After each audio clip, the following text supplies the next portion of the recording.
L'abbaye de Saint-Glandière existe depuis le VIe siècle. Elle est certainement l'une des plus anciennes installations monastiques de Moselle-Est. À ses pieds s'étend le village de Longeville, où se dressent des calvaires parmi les plus anciens du pays de Nié. Comme cette croix de la Passion. Son millésime, terme que l'on utilise pas seulement pour le bon vin, est de 1613. On peut y voir, sculptés dans le calcaire, par une main anonyme, les symboles de la Passion du Christ.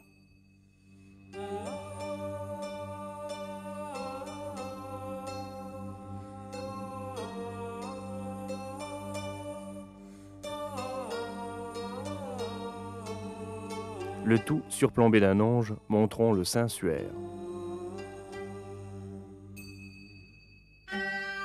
À quelques pas de là se dresse la croix de la peste, datée de 1647.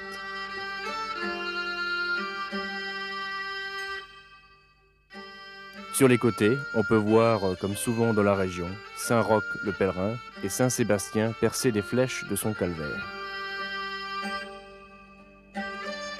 Ces croix de pierre n'ont pas toutes la même ancienneté, la même charge de tradition, de folklore.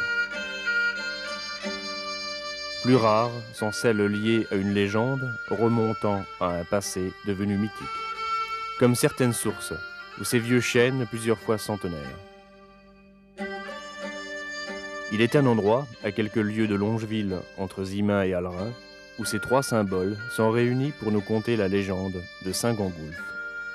Au 7e siècle, dans ce qui était alors la Gaule franque, plusieurs peuples essayaient d'imposer leurs lois par la force.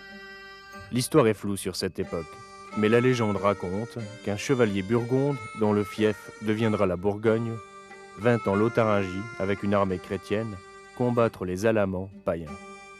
La croix et le dragon s'affrontèrent par le fer et le feu.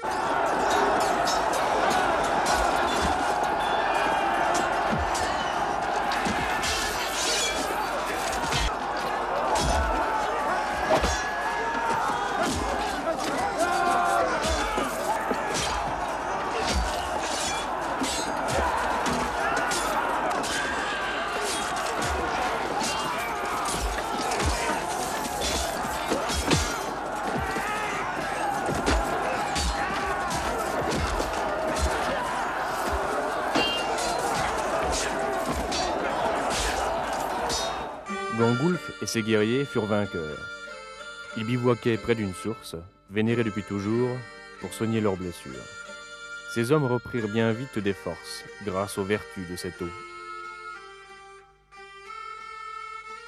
Pour marquer l'endroit, Gangulf y planta son bâton, qui prit racine et devint ce chêne vénérable. Les moines bénédictins de Saint-Glandière baptisèrent la source du nom de celui qui christianisa la région, Saint Gangulf. Bien des siècles plus tard, on ajouta cette croix, sur laquelle est représenté, outre le crucifié, Saint Gangulf portant le costume des soldats de Charlemagne.